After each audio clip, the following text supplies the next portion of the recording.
அஸ்ஸலாமு அலைக்கும் வரஹ்மத்துல்லாஹி வபரகாத்துஹு. நபிகள் நாயகம் ஸல்லல்லாஹு அலைஹி வஸல்லம் அவர்கள் கூறினார்கள், மன் லம் யது கௌல ஸூரி வல் அமல பிஹி ஃபலைஸல்லாஹு ஹாஜத்தன் அன் யதஅ தஆமஹு வ ஷராபஹு.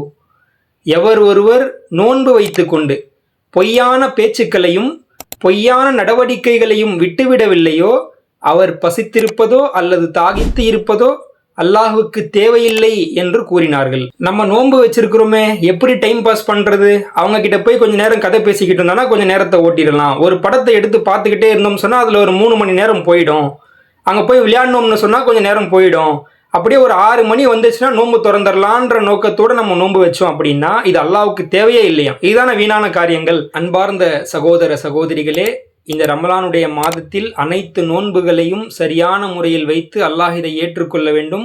அப்படிப்பட்ட ஒரு பாக்கியத்தை அல்லாஹ் நமக்கு தந்தருள வேண்டும் என்று கூறி முடிக்கிறேன். அஸ்ஸலாமு அலைக்கும்.